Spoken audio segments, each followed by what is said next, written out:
Being recorded. Ya.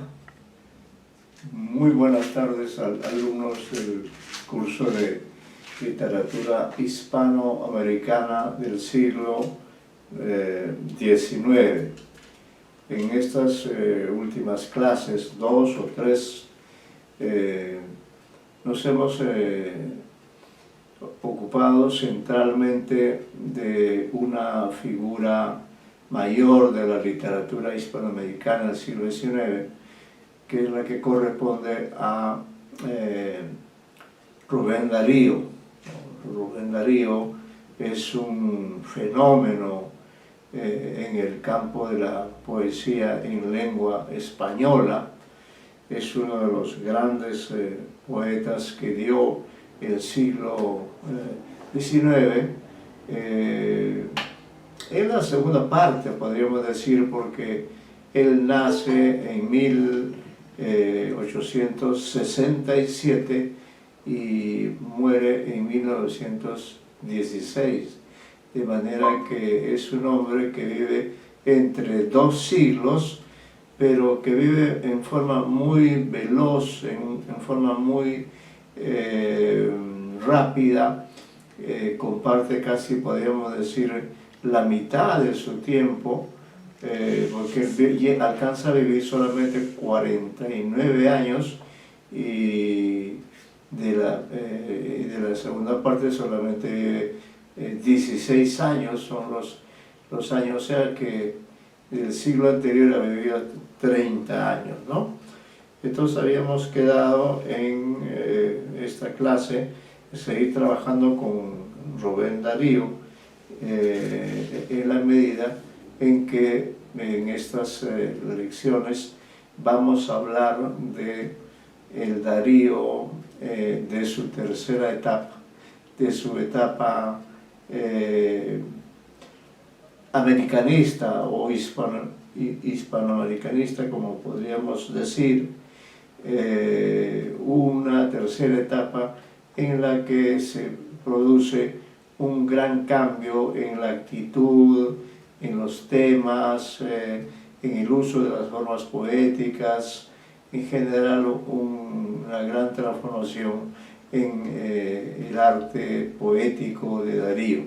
No deja de ser de ninguna manera el gran poeta que es, pero en cambio sí hay ciertas diferencias muy claras y muy marcadas entre el modernista, entre el parisien, entre el afrancesado, del cual hablan los críticos, sino se nota un hombre ya más cuajado.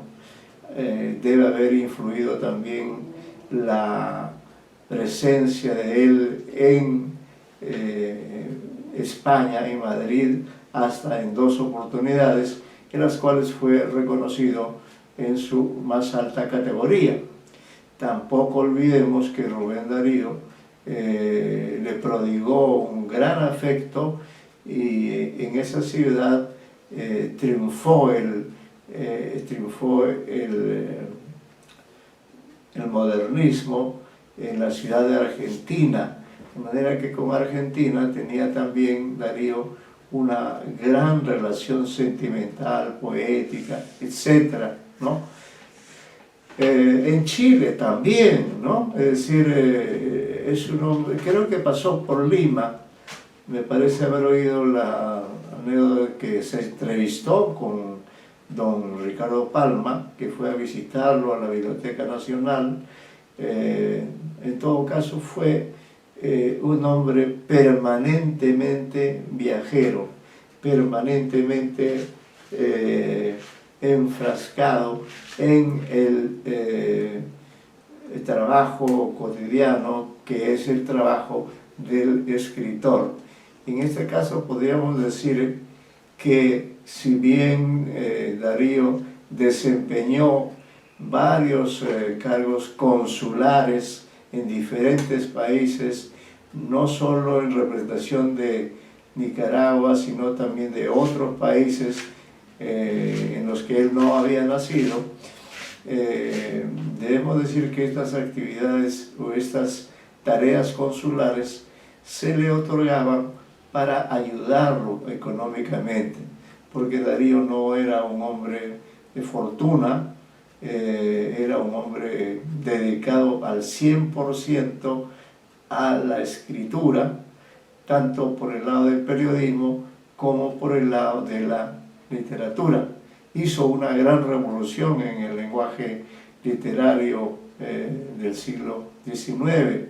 ¿Por qué? Porque había sido un gran lector, pero un lector, diríamos que en sus primeras etapas, quizá como un gesto con respecto a la independencia, se dejó de lado España, no totalmente, pero sí se acercó bastante a la literatura francesa, debió allí en la literatura francesa lo mejor de la prosa de este país, también de la poesía, de manera que en sus poemas encontramos elogios a Verlaine, a Víctor Hugo, a Le Conte de Lis, a Catull Méndez, etc., ¿no?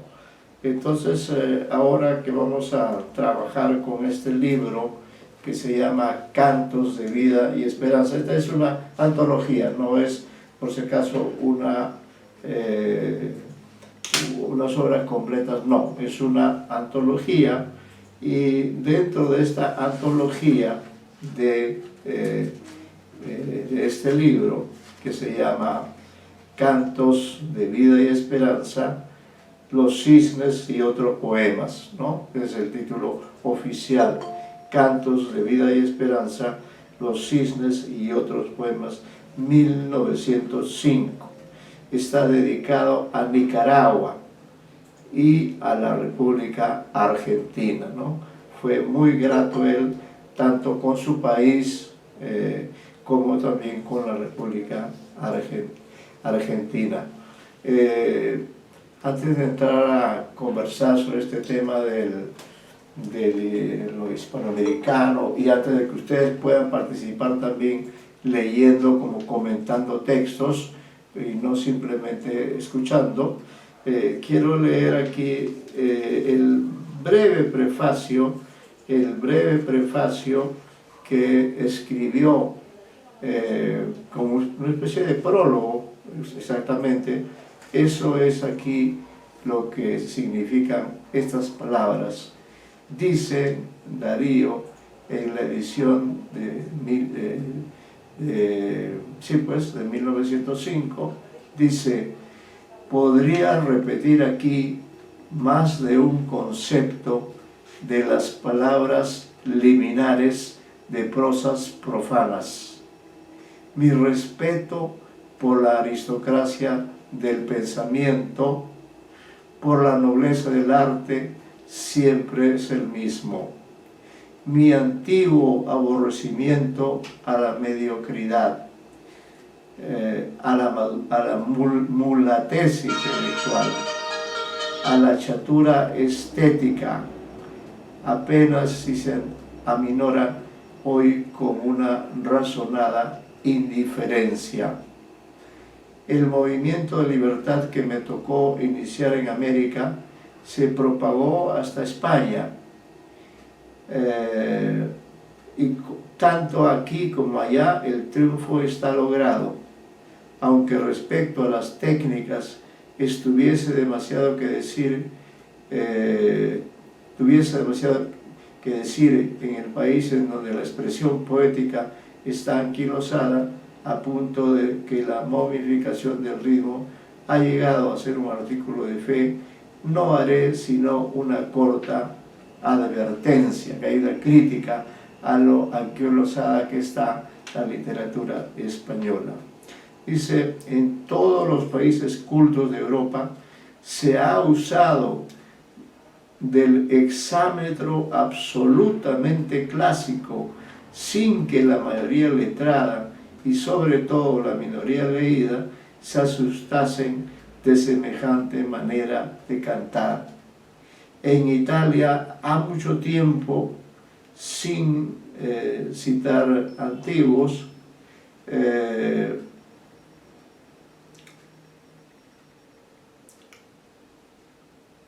que Carducci ha autorizado los hexámetros. En inglés no me atrevería casi a indicar, por respeto a la cultura de mis lectores, que la Evangelina de Longfellow está en los mismos versos en que Horacio dijo sus mejores pensares. En cuanto al verso libre, moderno, no es verdaderamente singular que en esta tierra de quevedos y góngoras los únicos innovadores del instrumento lírico, los únicos libertadores del ritmo hayan sido los poetas de Madrid cómico y los libretistas del género chico? Hago esta advertencia porque la forma es lo que primeramente toca a las muchedumbres. Y yo no soy un poeta para las muchedumbres, pero sé que indefectiblemente tengo que ir a ellas. Cuando dije que mi poesía era mía, sostuve la primera condición de mi existir, sin pretensión ninguna de causar sectarismo en mente o voluntad ajena y en un intenso amor a lo absoluto de la belleza. Al seguir la vida que Dios me ha concedido tener, he buscado expresarme lo más noble y altamente en mi comprensión. Voy diciendo mi verso con una modestia tan orgullosa que solamente las espigas comprenden, y cultivo entre otras flores una rosa rosada, concreción de alba, capullo de porvenir entre el bullicio de la literatura.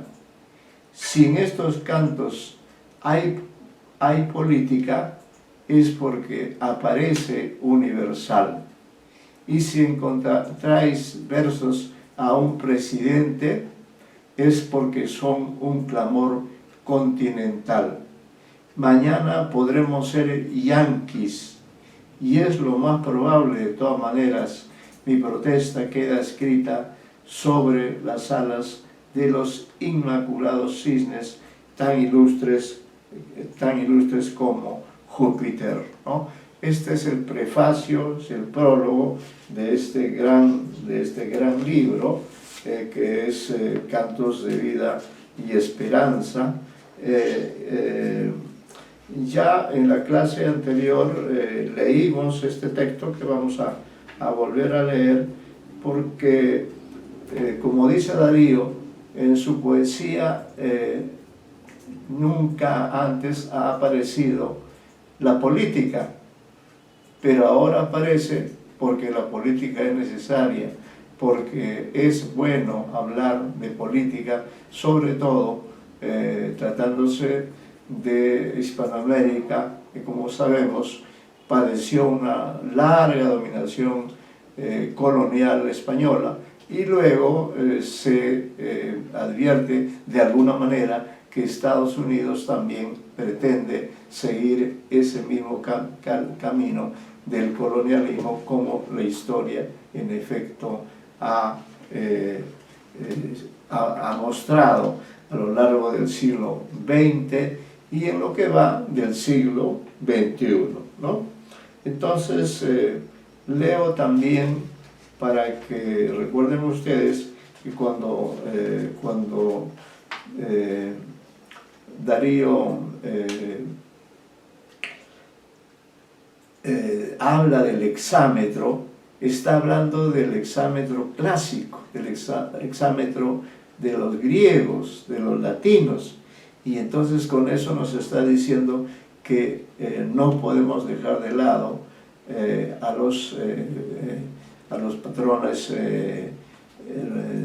rítmicos de la antigüedad, que es lícito, que no es ningún anacronismo, sino por el contrario es una muestra de respeto a quienes inventaron la métrica, ¿no?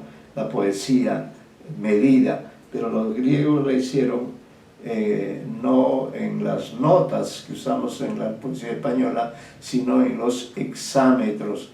donde el verso se medía de otra manera. Entonces, entre los primeros poemas que nos presenta Darío en este libro, que es la coronación de su obra poética, máxima expresión del modernismo del siglo XIX, vamos a ver este poema que dice: ínclitas razas ubérrimas, sangre de Hispania fecunda, espíritus fraternos, luminosas almas, salve, porque llega el momento en que habrán de cantar nuevos himnos, lenguas de gloria, un vasto rumor llena los ámbitos, mágicas ondas de vida van renaciendo de pronto. Retrocede el olvido, retrocede engañada la muerte. Se anuncia un reino nuevo, feliz Sibila sueña, y en la caja pandórica de que tantas desgracias sufrieron, encontramos de súbito, talismánica, pura, riente, cual pudiera decirla en sus versos Virgilio divino, la divina reina de luz, la celeste esperanza, Pálidas indolencias, desconfianzas fatales que a tumba o a perpetuo presidio condenasteis al noble entusiasmo, ya veréis el salir del sol en un triunfo de liras, mientras dos continentes abonados de huesos gloriosos, de Hércules antiguo, la gran sombra soberbia evocando, digan al orbe, la alta virtud resucita, que a la hispana progenie hizo dueña de siglos. Abominad la boca que predice desgracias eternas, abominad los ojos que ven solo zodíacos funestos, abominad las manos que apedrean las ruinas ilustres, o que la tea empuñan, o la daga suicida. Siéntense sordos ímpetus en las entrañas del mundo. La inminencia de algo fatal hoy conmueve la tierra. Fuertes colosos caen, se desbandan bicéfalas águilas, y algo se inicia como vasto social cataclismo sobre la faz del orbe.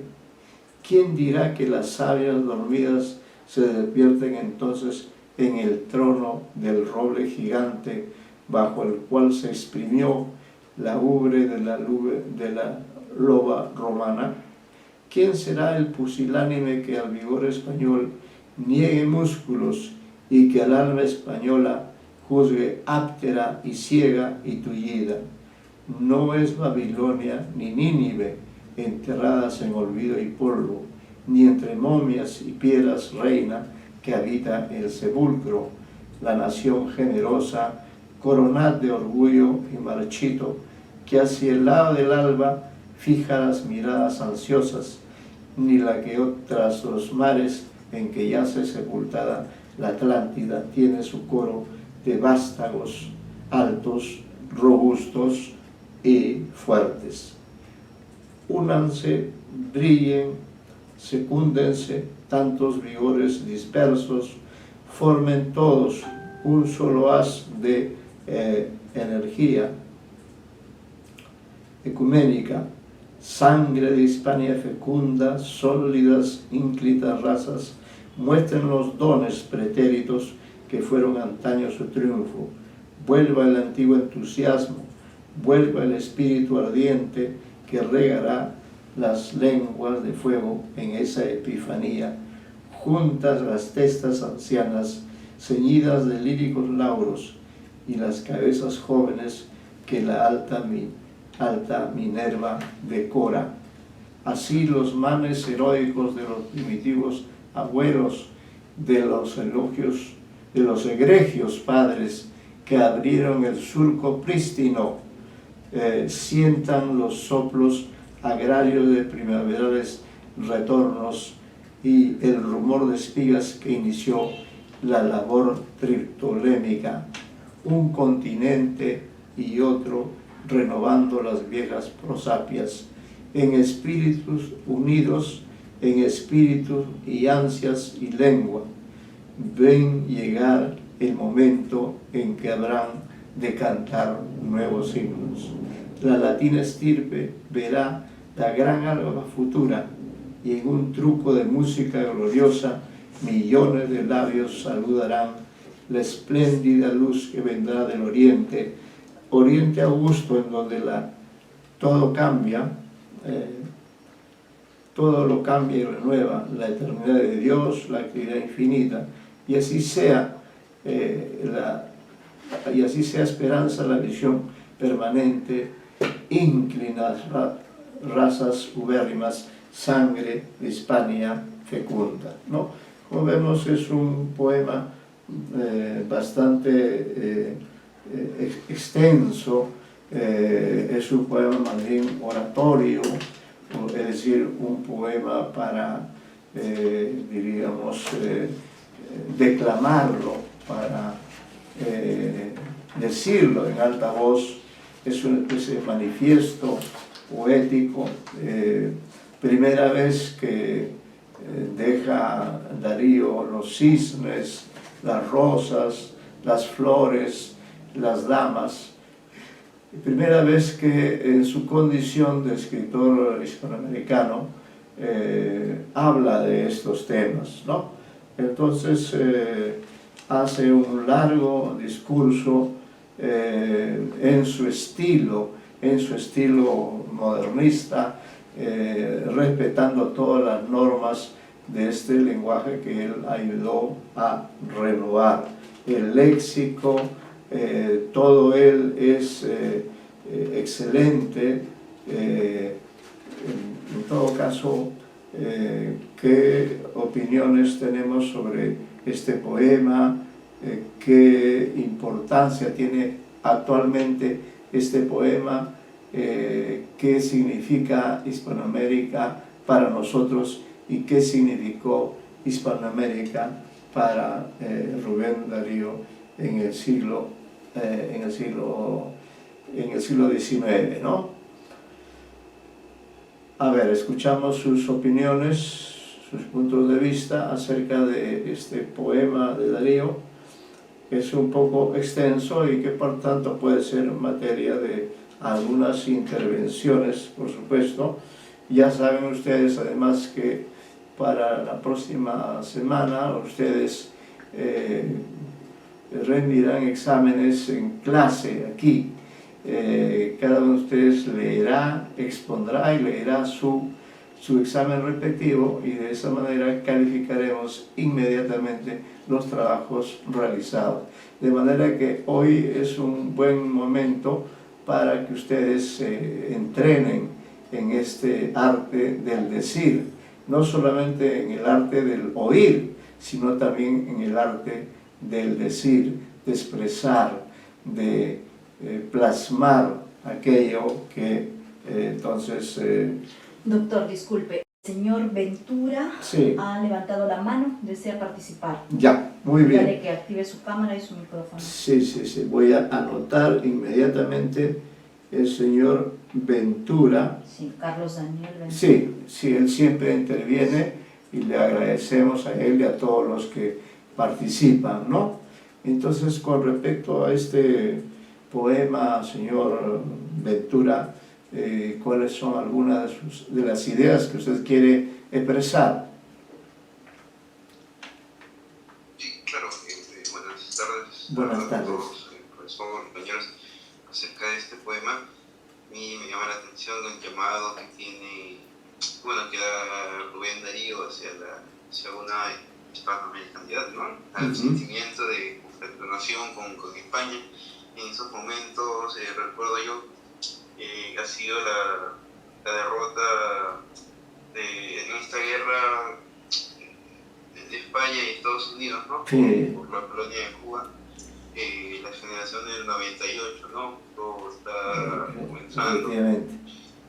Pero y España está viviendo este momento crítico, muy crítico además, ¿no? Porque está perdiendo ya su última colonia, está comenzando el siglo XX de una manera nefasta. Sí. Tanto la generación del 98 se está encargando de alzarla intelectualmente, ¿no? Y veo que Rubén Darío también se presta para este llamado de hispanoamericanidad, de reconocer los logros de la cultura española, ¿no? Que muy bien menciona Huérrima, sangre hispana en el poema. Claro. ¿Qué opinan acerca de eso? Muy El bien. sentimiento de hispanoamericanidad de Rubén Darío. El señor, ¿qué otra persona que quiera intervenir? La señorita Luna Montoya, Luna la señorita Estrellita del Cielo. Montoya, Sí, ¿no? Estrellita del Cielo, Luna Montoya. Luna Montoya. Estrellita del Cielo, ese es su nombre. Sí, Luna Montoya. Señorita Luna Montoya, le escuchamos, la escuchamos.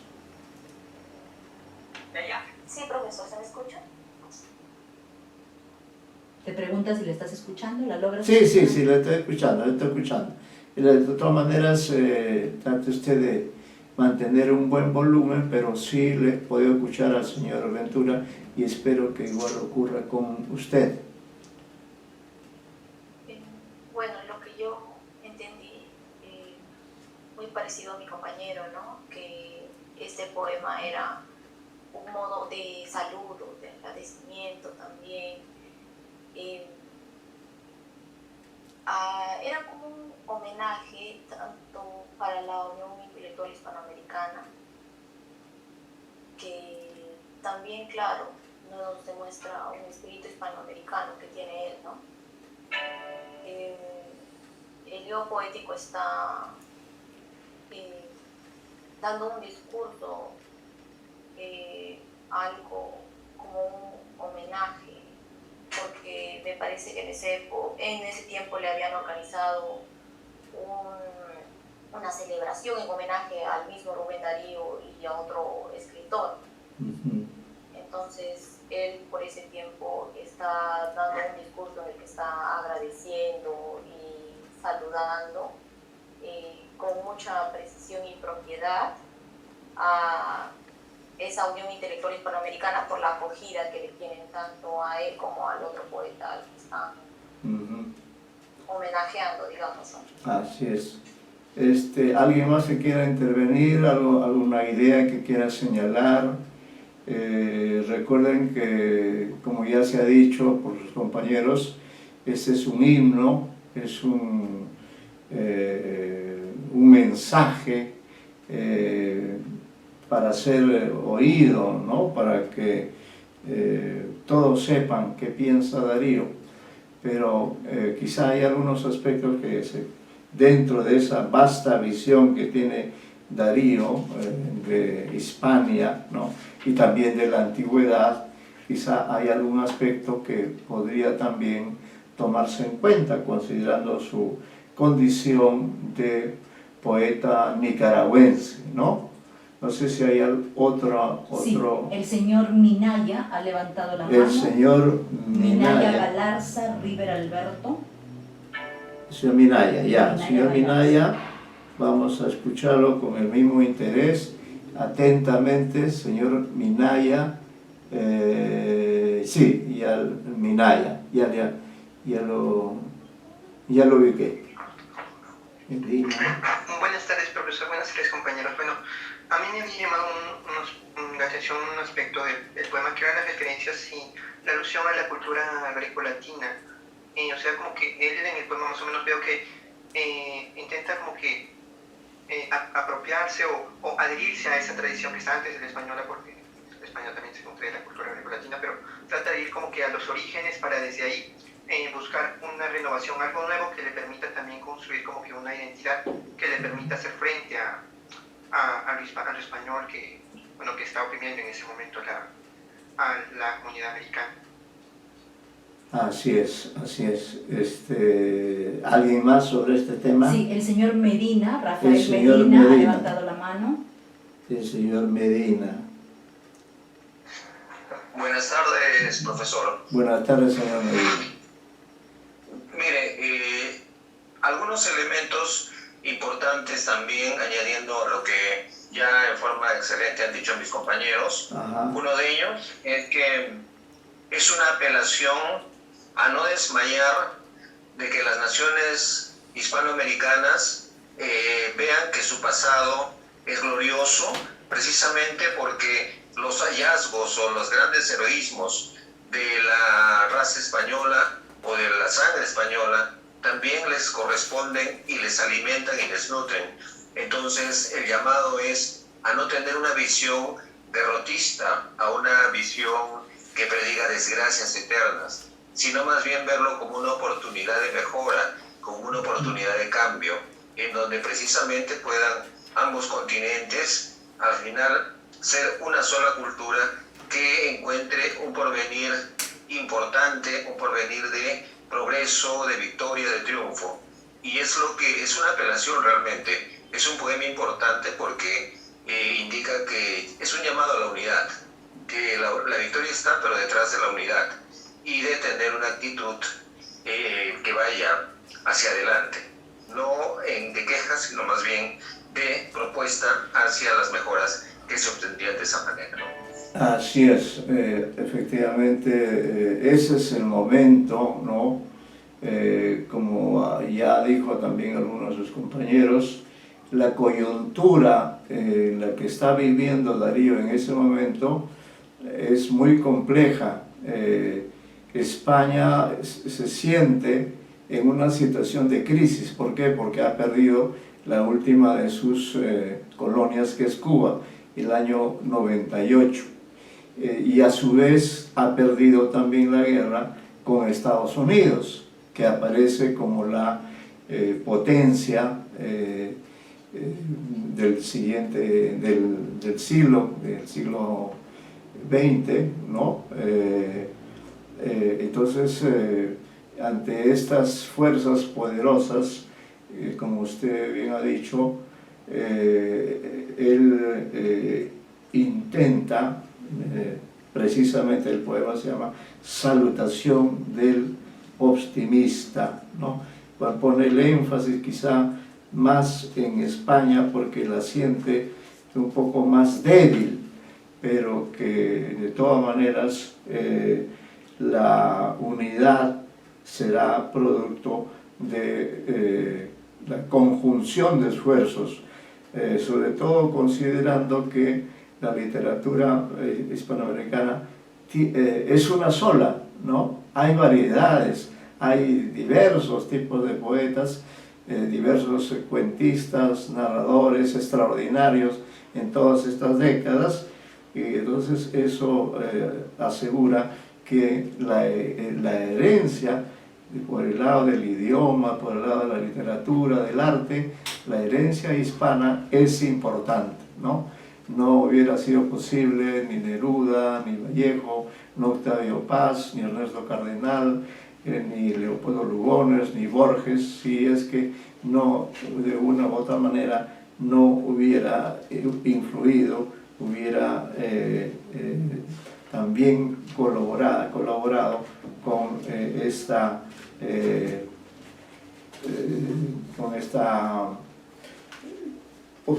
este optimismo, con esta fuerza que necesitamos, que realmente sigue siendo, a pesar de que estamos en el siglo XXI, seguimos en una situación de desequilibrio, ¿no? Causado este último por el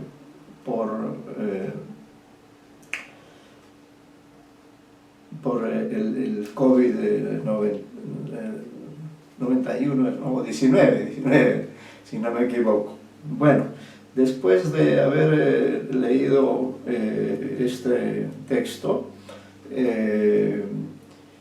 quiero leer también, este es otro texto célebre de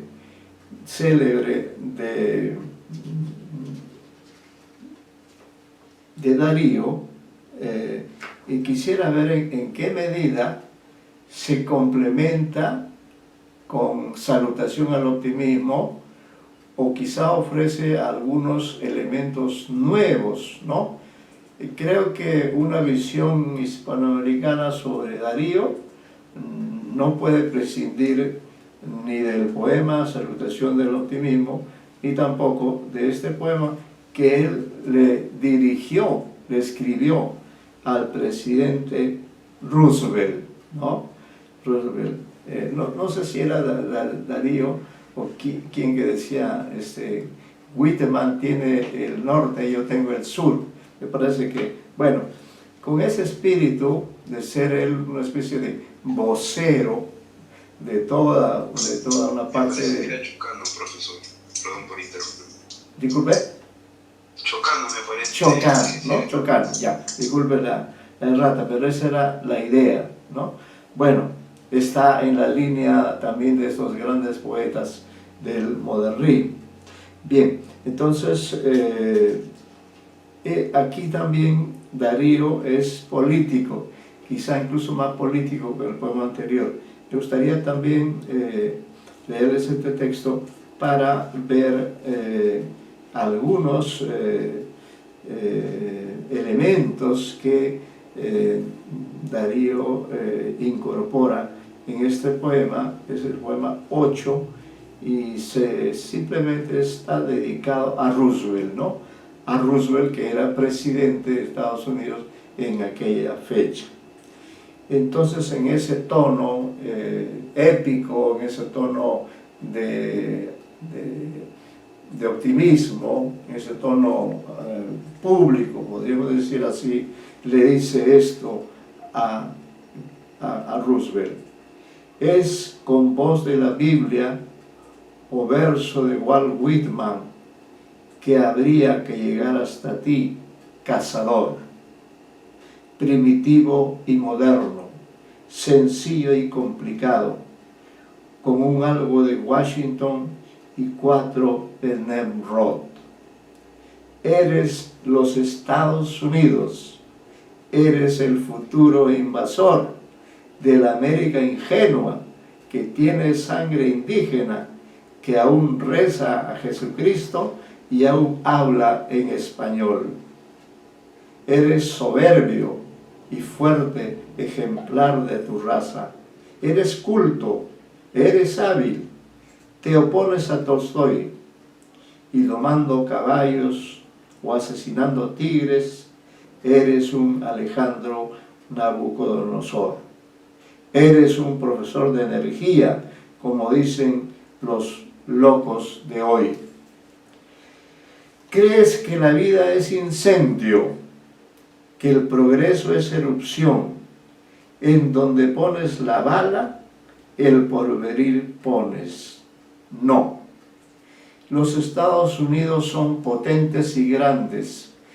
Cuando ellos se estremecen hay un hondo temblor que pasa por las vértebras enormes de los Andes. Si clamáis, se oye como el rugir del león. Ya Hugo a Grant, ¿no? Dos personajes, un francés y otro norteamericano, ya Hugo a Grant lo dijo: las estrellas son vuestras. Apenas brilla, alzándose, el argentino sol y la estrella chilena se levanta. Sois ricos, juntáis al culto de Hércules el culto de Mamón, y alumbrando el camino de la fácil conquista, la libertad levanta su antorcha en Nueva York. Mas la América nuestra, que tenía poetas desde los viejos tiempos en Netzahualcoyotl, que ha guardado las huellas de los pies del gran Baco, que el alfabeto pánico en un tiempo aprendió, que consultó los astros, que conoció la Atlántida, cuyo nombre nos llega resonando en Platón, que desde los remotos momentos de su vida vive de luz, de fuego, de perfume, de amor. La América del grande Moctezuma, del Inca, la América fragante de Cristóbal Colón, la América católica, la América española, la América en que dijo el noble Cuauhtémoc: yo no estoy en un lecho de rosas. Esa América que tiembla de huracanes y que vive de amor, hombres de ojos sajones y alma bárbara, vive y sueña y ama y vibra. Y es la hija del sol. Tened cuidado, vive la América española. Hay 1000 cachorros sueltos del león español. Se necesitaría Roosevelt ser por Dios mismo para poder tenernos en vuestras férreas garras. Y pues contáis con todo, falta una cosa: Dios, ¿no? Este poema está fechado en Málaga el año 1904, es decir, algunos años antes del fallecimiento. Como vemos acá, Darío es muchísimo más claro, más contundente, de modo que quizá ustedes quieran seguir interviniendo, aportando para que todos participen, todos tengan oportunidad de escuchar, porque luego van a leer también, pero este poema creo que lo veo, lo veo diferente, lo veo diverso en algunos aspectos sustanciales con respecto al poema anterior, Salutación al Optimismo. ¿Algunas opiniones sobre este poema que ustedes han escuchado de mi voz, y que es un famosísimo poema que está en Canto de Esperanza? Yo no lo puse en la antología, pero es un poema muy, muy conocido. Entonces, si hay alguna opinión, algún comentario, algún aporte que quieran hacer. Además, muchas de las cosas que Darío dice acá se han cumplido. El señor Medina ha vuelto a levantar la mano. El señor Medina, con todo gusto, vamos aquí a escuchar nuevamente al señor Medina. Sí, profesor. Gracias nuevamente.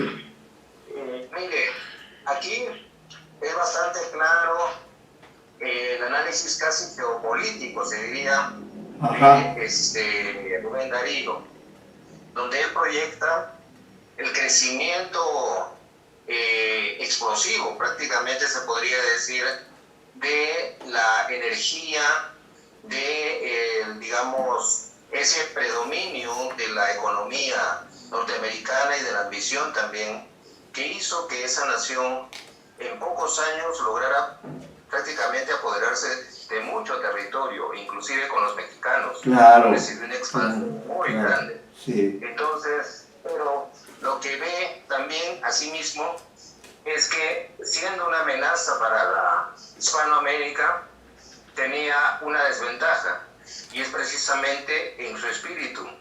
Es decir, era un espíritu tal vez aguerrido, potente y grande, con el poder del dinero y de las armas, pero él ve justo en el verso final lo que le falta. Le falta Dios, o sea, le falta humanidad, le falta tener esos valores que sí los tiene el león español. Y es precisamente aquello que en varias ocasiones él apela, es decir, la tradicional valentía, la tradicional raíz hispana que desciende de los antiguos conquistadores occidentales, de la Ilíada, la Odisea y toda esa gran cultura, y que es lo que no tiene América del Norte. Pero es bastante importante la forma como lo dice, porque lo dice de una manera potente, con unos versos contundentes, y suena muy bien. Realmente es algo muy grandioso escuchar estos versos. Sí, efectivamente, además hace un elogio a la cultura prehispánica, ¿no? Cuando habla de cómo en nuestra cultura prehispánica también había poetas, ¿no? Es decir, que no es esto que hayan traído los españoles, sino que ya nosotros sabíamos estas artes, como lo hizo recordar fray Servando Teresa de Mier, ¿no? Que el arte, incluso Dios, dice él, ha venido aquí la Virgen, ha venido antes que lleguen los españoles, por tanto ellos no tienen ningún derecho para haberse apoderado de nuestros inmensos territorios, de haber explotado a la gente de manera realmente inhumana. Es contradictorio, ¿no? Si yo vengo en nombre de una doctrina de la paz, del reconocimiento del prójimo, y suscribo esto de que hay que amar a Dios sobre todas las cosas, ¿cómo luego es posible que todos estos contingentes vengan y hagan pues una matanza, un genocidio? Eso fue realmente un genocidio lo que ocurrió en el siglo XVI, ¿no? Del XVI, XVII, todos estos son siglos que curiosamente España a la larga lo llevaron a la ruina, ¿no? Porque con tantas colonias, tanta ganancia, ¿cómo es posible que hayan estado en ruinas? Lo que ocurre es que había una necesidad de parte sobre todo de la corte, del rey, de los nobles, de tener una buena vida, pero no les preocupó a ellos el progreso material, que sí le preocupó en cambio a Estados Unidos. Por eso Estados Unidos en ese sentido se guió por la política de los países europeos del norte, ¿no? Inglaterra, Holanda, todos esos países tuvieron esa política económica que los ha llevado a ser las grandes potencias que son, ¿no? Mientras que los españoles están rezagados, ¿no? Pero hay esa división entre los españoles, de los europeos del norte y los europeos del sur. Buena lectura, buena interpretación la que ha realizado el señor Medina. Le agradezco por sus aportes, porque la poesía debe servir para despertarnos, ¿no? Bien, y como estamos en el mes de la Navidad, ¿no? Vamos a pedir a alguien, porque acá han intervenido y acá está registrado, ha intervenido el señor Ventura, la señorita Luna Montoya, Minaya, el señor Medina ha intervenido hasta en 2 oportunidades, pero seguramente en el distinguido auditorio hay algunos alumnos que no van a intervenir. Entonces su intervención va a consistir en leer, no es un poema demasiado extenso, en leer este poema, dado que estamos en vísperas de Navidad, ¿no? Y el tema va bien porque Darío trabajaba todos los temas, ¿no? Entonces, este poema está en la página 29 de nuestra antología.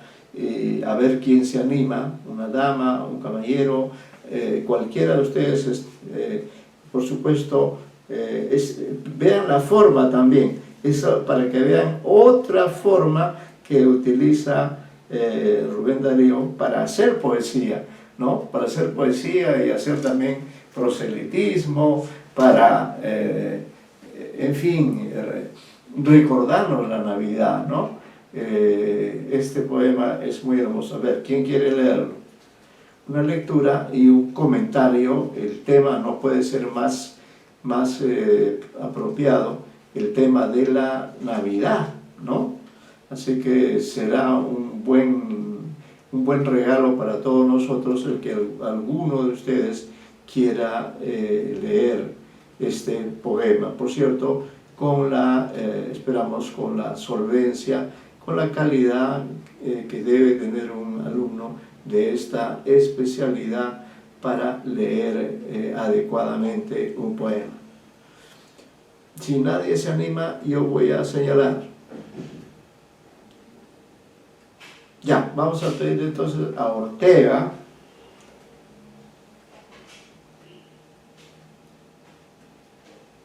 Señor Ortega, vamos a pedirle a usted que nos lea en forma adecuada, en forma literaria, que se pueda ver el tipo de poesía que hace Darío en esta oportunidad, y luego hace usted un comentario, hace una exégesis, ya que el tema es universal, ¿no? Es un tema bueno, que está en la actualidad más plena. Le escuchamos Ortega... Señorita Ortega, es la señorita Ortega Malqui. Juana Inés. Los tres Reyes Magos. Los tres Reyes Magos, así se llama el texto que usted va a leer. Está en la página 29.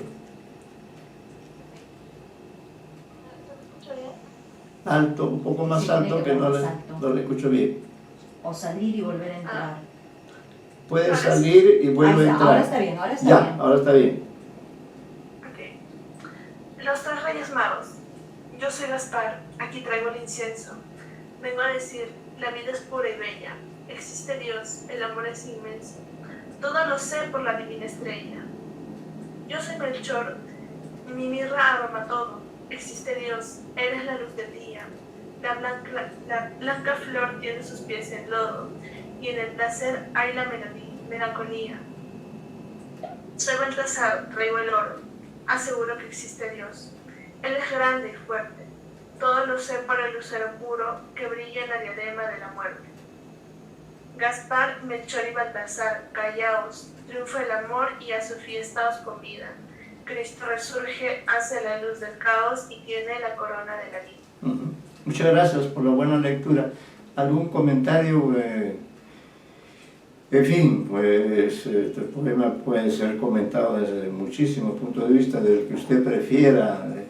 Tiene todo un universo de elementos a los cuales referirse.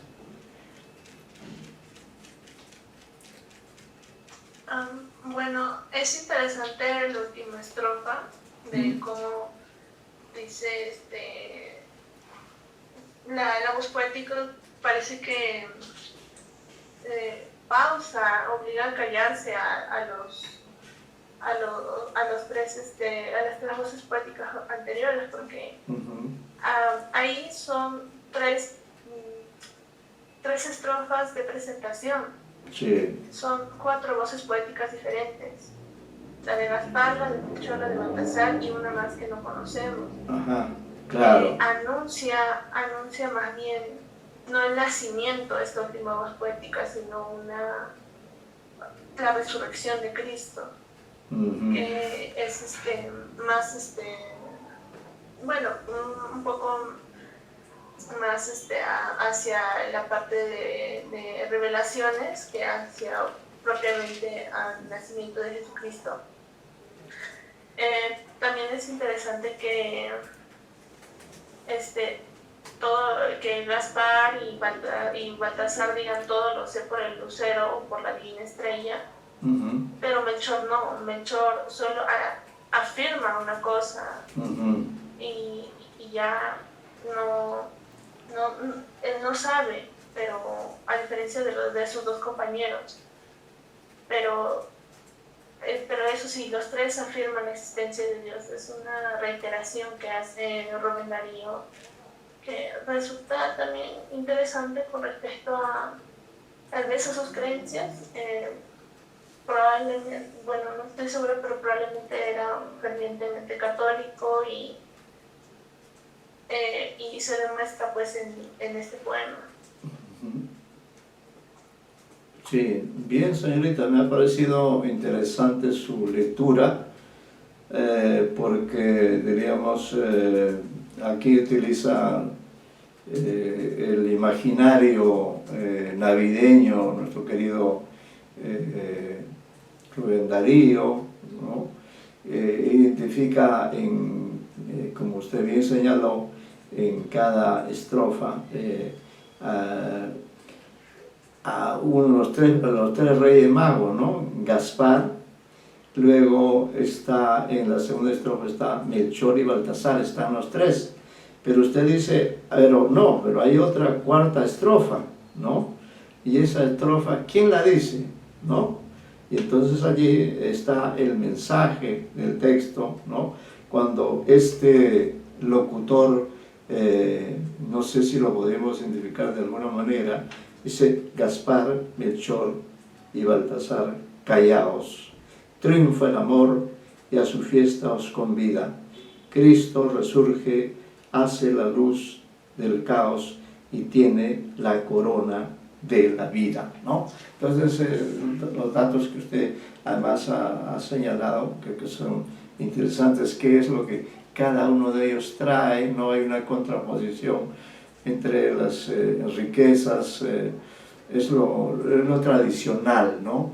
Cuando lo más importante, lo que realmente nos haría seres humanos más dignos de nuestra condición, sería el amor, ¿no? Y no estar simplemente pensando en cosas materiales, ¿no? Como el incienso, la mirra, el oro, en fin, todo eso es positivo, pero lo más importante es el amor, ¿no? Por eso es que esta voz última, que ya sería la voz de Darío, ¿no? Dice: Gaspar, Melchor y Baltasar, callaos, triunfa el amor y a su fiesta os convida. Cristo resurge, hace la luz del caos y tiene la corona de la vida. Muchas gracias, señorita Ortega. Sí. Hay otro poema que me gusta también mucho y que ofrece también la posibilidad que algún otro alumno, está en la página 29, el título es Torres de Dios, Torres de Dios. Lamentablemente, el Torres de Dios, el título salió al final, y luego están las estrofas 1, 2, 3, 4, 5, ¿no? Entonces, este poema me parece que es interesante, y sería bueno que alguno de los que no ha participado todavía pueda leer este poema, porque todos van a leer el día del examen y es un buen entrenamiento. Me parece que Santos... Sí, el señor Santos está conectado, doctor. Santos Ya. Quispe, Piero Alonso. Entonces vamos a anotarlo también al señor Sí, Santos. Santos Quispe, Piero Alonso. Santos Quispe, Piero Alonso. Ya, entonces le vamos Dígale a... que active su micrófono y su cámara y ya puede Sí, participar. por favor, está en Sí, está. título está en la página 29 y todo el texto, que no es tampoco tan... Sí nos gustaría aquí una suerte de... Considerando el tema, ¿no? Ya no es el tema de la Navidad, tampoco es el tema de Rubén, no. Es un tema que nos concierne a nosotros en tanto seamos escritores o en tanto seamos lectores. Le concierne a todo ese dominio bajo el cual nosotros realizamos nuestro trabajo, ¿no?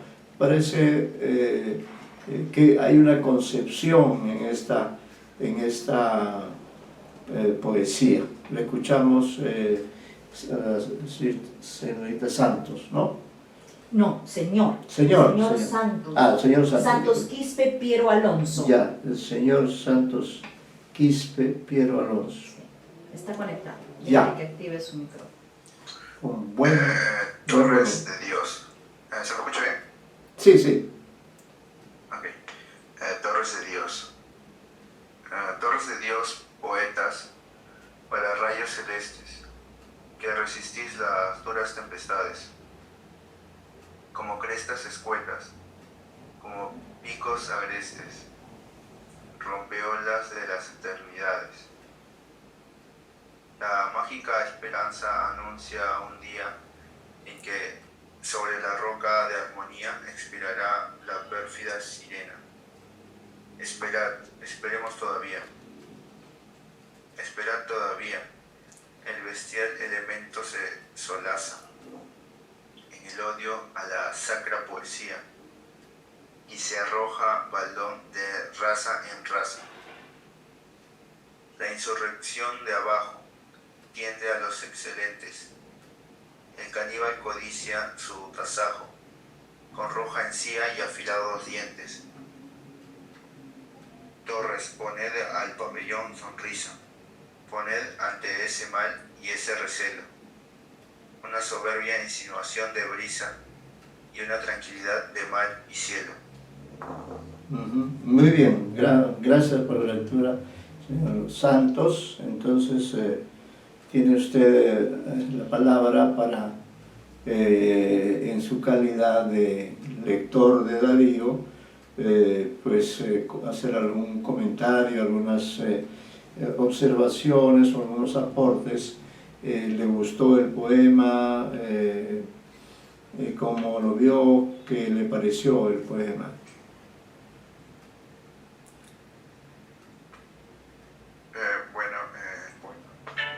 Me pareció un poco, bueno, su estilo es, por ejemplo, habla hacia, como una, exaltando las torres, estas torres de Dios, y usa muchas comparaciones, como cuando al principio,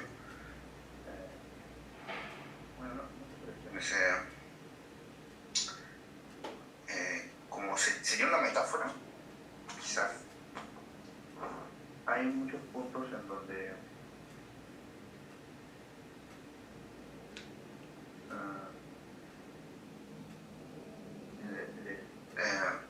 habla hacia el lector. Por ejemplo, cuando en la parte donde dicen esperad, esperemos todavía.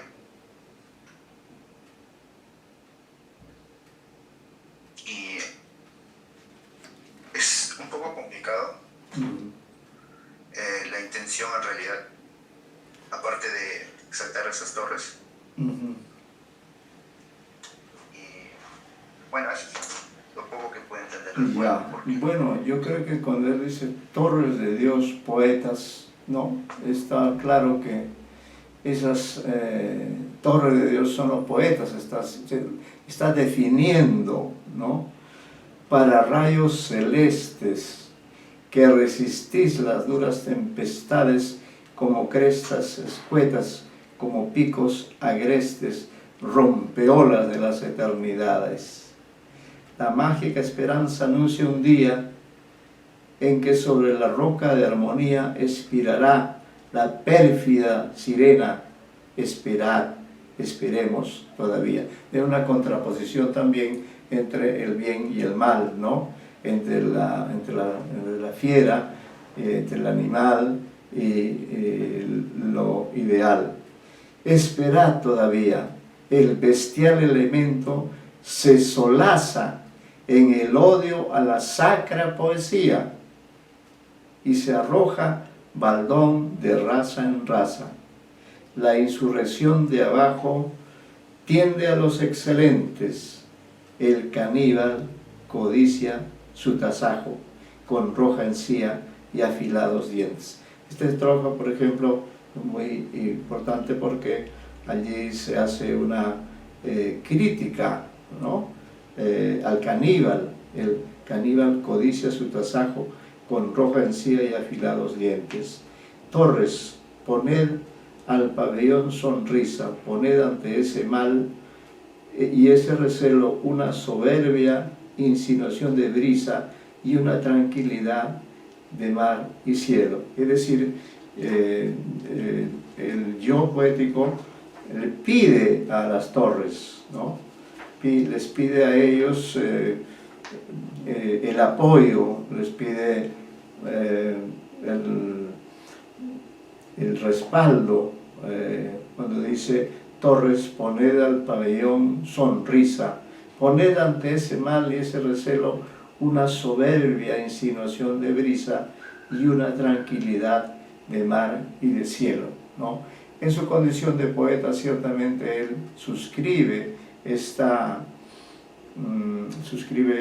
concepción. Esta es una especie de arte poética a través de la cual se expresa ¿Qué son los poetas? Son elementos de intermediación entre lo divino y lo humano, ¿no?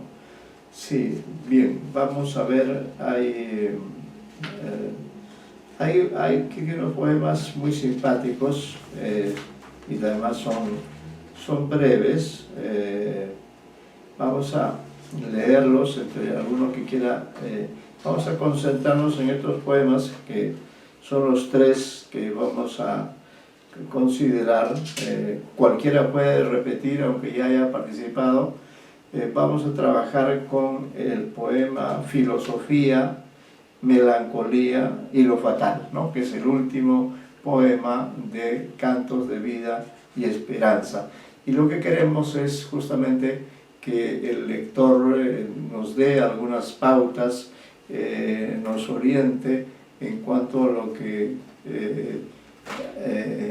Darío ha dado en cada caso, el poder de la palabra a determinados elementos de la realidad, con los cuales juega, ¿no? Y establece una especie de diálogo. En fin, a ver quienes quieren participar. No estaría de más que vuelvan a participar, que se habitúen a esta constante tarea, porque es indispensable en el trabajo docente, en el trabajo de la investigación, en el trabajo de la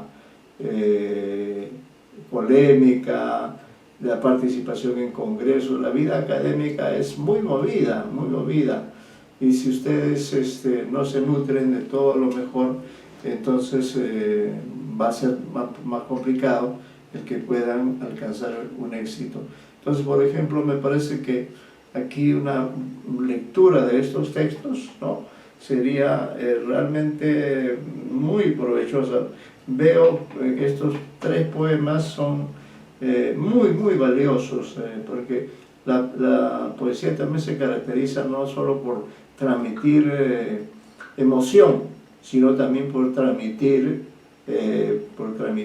sabiduría. A veces nos dice verdades, ¿no?, inesperadas, verdades que están por encima de la ciencia, o que profundizan en aquello que la naturaleza no nos ha querido señalar.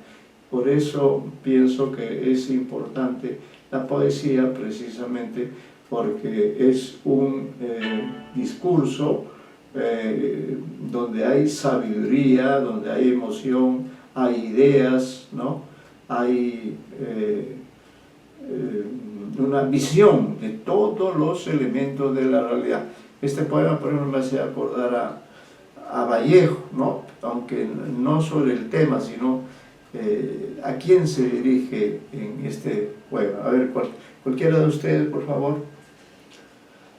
A ver, alumnos de literatura, cualquiera de ustedes está invitado. El señor Medina ha levantado la mano. ¿Quién? El señor Medina. Señor Medina, con todo gusto. Vamos a anotar aquí su más reciente participación y, por supuesto, sí, filosofía. El poema se llama Filosofía. Saluda al sol, araña, no seas rencorosa. Da tus gracias a Dios, oh sapo, pues ¿qué eres?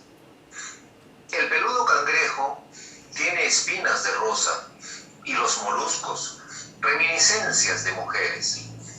Sabed ser lo que sois, enigmas siendo formas. Dejad la responsabilidad a las normas, que a su vez la enviarán al Todopoderoso.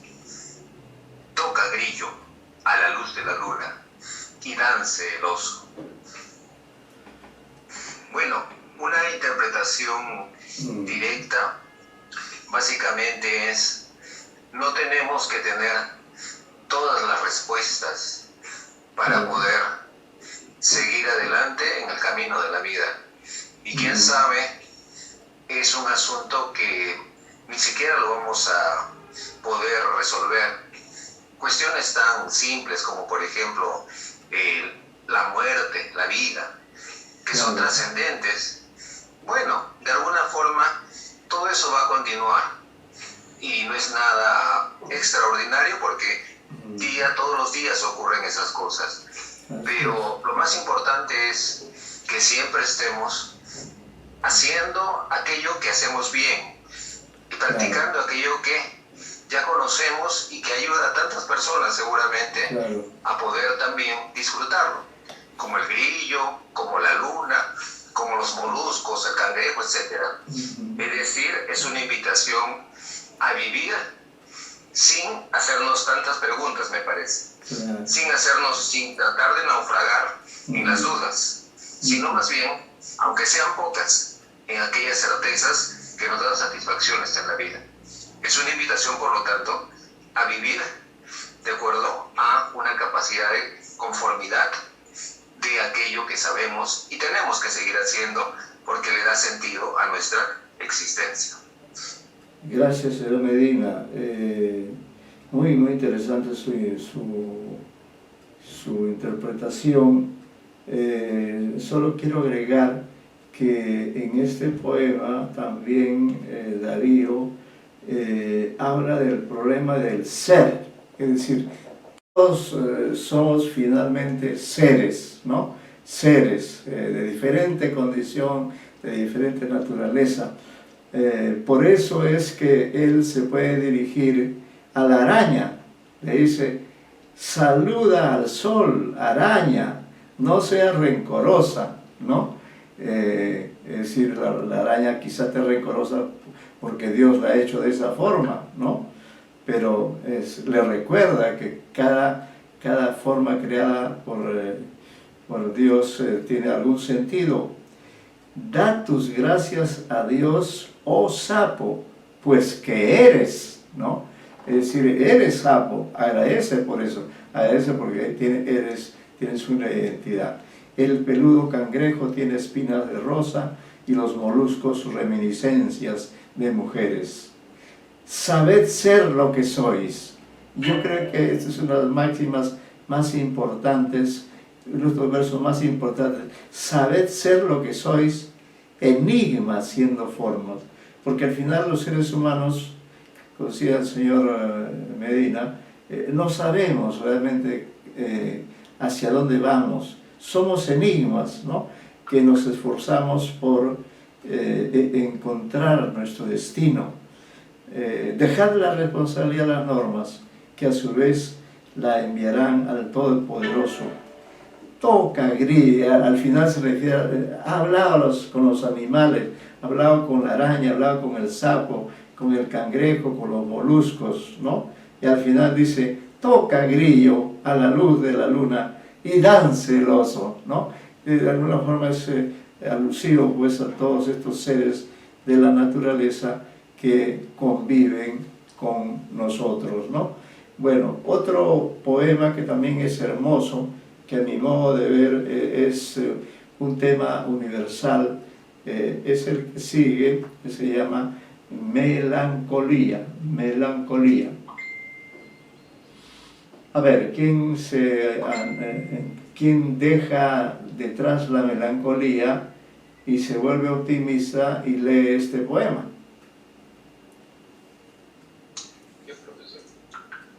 Ya, el señor Ventura. Muy bien, gracias, señor Ventura, por su apoyo permanente. Ya, déle una lectura y luego usted hace un comentario. Hermano, tú que tienes la luz, dímela a mí. Soy como un ciego, voy sin rumbo y ando a tientas. Voy bajo tempestades y tormentas, ciego de sueño y loco de armonía. Ese es mi mal, soñar. La poesía es la camisa férrea de 1000 puntas cruentas que llevo sobre el alma. Las espinas sangrientas dejan caer las gotas de mi melancolía. Y así voy, ciego y loco, por este mundo marrón. A veces me parece que el camino es muy largo, a veces que es muy corto. Y en ese titubeo de aliento y agonía, cargo lleno de penas lo que apenas soporto. No oyes caer la gota de mi melancolía. Sí. Acerca del poema que podría decir. Bueno, el título lo resume todo, ¿no? Y en una lectura podemos observar que el sentimiento de tristeza sí es observable, ¿no? Tanto así que el lírico carga duras penas, lo que apenas soporta, ¿no? Tanto ese sufrimiento que puede estar teniendo, pero exige una ayuda, ¿no?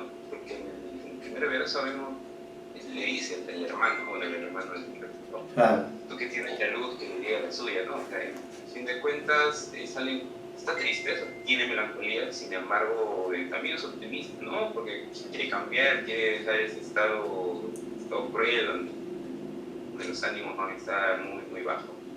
Tiene una fe de cambiar. También menciona la poesía, ¿no? Como una camisa férrea, en 1000 puntos. Así es un poema también muy profundo, es una especie de arte poética, a la vez es una reflexión sobre el ser humano, ¿no? Porque dice, ese es mi mal, soñar. ¿Qué ser humano no sueña? La poesía es la camisa férrea de 1000 puntas cruentas que llevo sobre el alma. Las espinas sangrientas dejan caer las gotas de mi melancolía. Es como un Cristo, ¿no? Y así voy, ciego y loco, por este mundo amargo. A veces me parece que el camino es muy largo, a veces que es muy corto. Y en ese titubeo de aliento y agonía, cargo lleno de penas lo que apenas soporto. No oyes caer la gota de mi melancolía. No, realmente un poema donde hay emociones muy profundas, donde hay una visión fraternal, una visión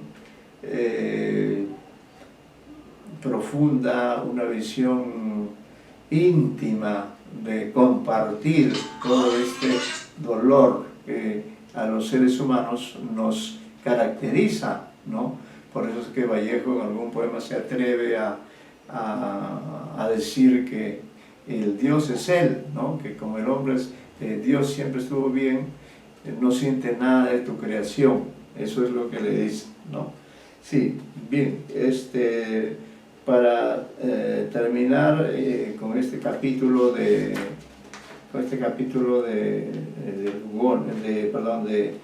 Darío, vamos a pedir que alguien lea este poema, Lo Fatal, ¿no? Que es Lo Fatal, y también creo que es un poema que sintetiza la visión que tiene Darío sobre la realidad, sobre la naturaleza, sobre el ser humano y sobre todo lo que eso implica, ¿no? Entonces aquí diríamos que este poema está escrito por esa suerte de torre de Dios que son los poetas, ¿no? Y es un hermoso texto, ¿no? Define, yo creo que no ha habido mejor definición de este concepto, o es una de las mejores definiciones que hace Darío en esta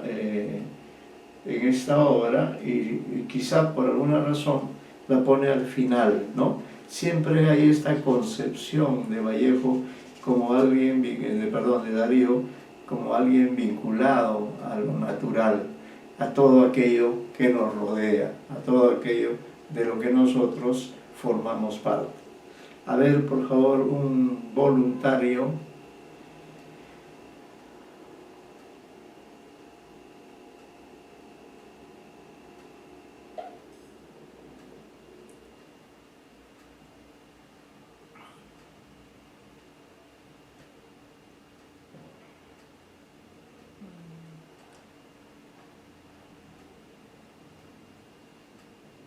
Así. El señor Minaya Galarza. Minaya, el señor Sí, Minaya, que vamos a hacer, él va a cerrar, creo, ¿no? Sí, Sí, señor Minaya Lo Galarza. Fatal, Lo Fatal.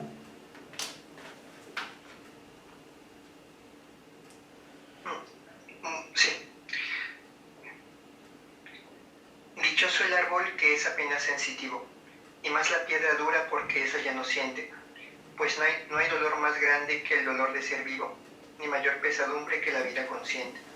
Ser y no ser nada, y ser sin rumbo cierto, y el temor de haber sido y un futuro terror, y el espanto seguro de estar mañana muerto, y sufrir por la vida y por la sombra, y por lo que no conocemos, y apenas sospechamos, y la carne que tienta con sus frescos racimos, y la tumba que guarda con sus fúnebres ramos, y no saber a dónde vamos ni de dónde venimos. Muy bien, señor. ¿Quiere agregar algo a lo que dice Darío? ¿Quiere decir que está de acuerdo o que quiere señalar algún detalle en particular? ¿Usted qué nos podría decir? Yo he intentado entenderlo, más o menos pienso que el hablante lírico intenta expresar como una preocupación con respecto al futuro y a la muerte, que es un tema que está abordando también en los otros poemas anteriores. Tiene un tema como con respecto a las posibilidades que implica su existencia como ser humano, o sea, para futuro, y cómo es que eso al final puede significar no ser nada, como él dice, o sea, no le encuentra a veces como que un sentido a esa existencia.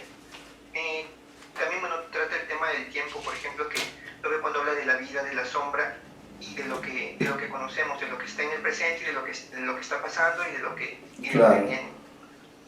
Sí, y también, entiendo que ese tiempo es lo que más o menos le trae presente, o sea, le recuerda más o menos su condición de ser limitado, de ser que al final llega igual que todos a la muerte. Gracias, porque todos han participado, todos han visto que es posible que puedan ustedes expresarse, sobre todo aprendan hasta donde sea posible el arte de la lectura literaria, ¿no? Que recrea al máximo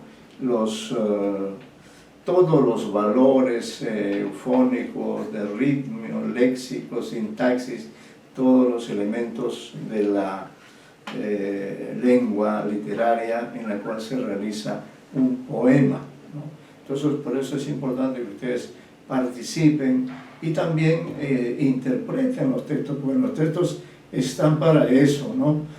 Para ser interpretados. Ustedes manejan varios cursos de hermenéutica, entonces tienen muchos elementos, y cuanto más los pongan en práctica, van a ver que sus argumentos van a ser más consistentes, ¿no? Con este texto hemos concluido, digamos, lo que corresponde a Darío. Darío fue homenajeado el 2016 en el primer centenario de la muerte del poeta. Se hizo una edición muy bonita que tengo aquí en la mano. Solo quiero citar, es un discurso muy bonito. Traten ustedes de conseguirlo. El discurso lo dio Sergio Ramírez, un gran escritor nicaragüense, ¿no? Ganó el premio Cervantes hace pocos años. Y entonces él llama a Darío el libertador, así lo llama, ¿no? Y antes de comenzar su discurso, que comienza diciendo la camisa de 1000 puntas cruentas, ¿no? Que si lo hemos visto, hemos oído, dice este autor,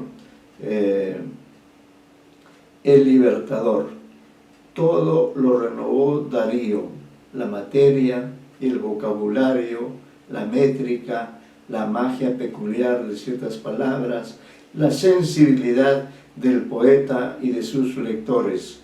Su labor no ha cesado y no cesará. Quienes alguna vez lo combatimos, comprendemos hoy que lo continuamos. Lo podemos llamar el libertador. Y estas frases son nada menos que de Jorge Luis Borges, ¿no? Entonces, con eso cerramos. el martes ellos exponen sus exámenes. Así es, sí, no hemos doctor. quedado, ¿ya? Sí, ya sabe. Entonces ya nos vemos el martes en la reunión respectiva correspondiente a los exámenes parciales. La señorita Luna Montoya está pidiendo la palabra. Sí, señorita.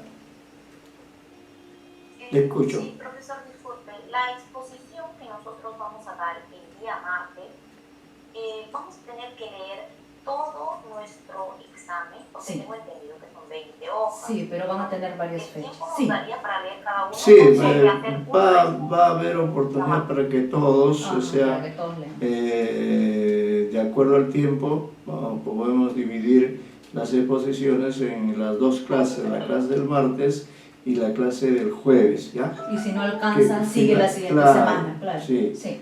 No se preocupe que en ese sentido va a haber todas las garantías para que todos puedan leer, ¿no? Una vez Por que eso, lean, ahí sí. se sube la nota del examen. Claro, sí, Si sí. no han leído, no hay Hecha nota. la lectura, entonces ya se califica en el aula virtual. Así es. Lo hacemos así para que ustedes se esfuercen en mejorar sus trabajos, en lucir lo que saben y en participar, porque la vida académica de un literato consiste en eso, ¿no? En participar constantemente, y qué mejor oportunidad que hacerlo en relación con el modernismo, ¿no? Sobre el cual hemos hablado. Todavía seguiremos hablando después de las clases dedicadas a los exámenes. Tenemos todavía algunos temas importantes y ya los materiales están preparados, incluso el que sigue, y ya lo tienen ustedes sobre Leopoldo Lugones, ¿ya? Muy bien, muchas gracias, muy buenas tardes.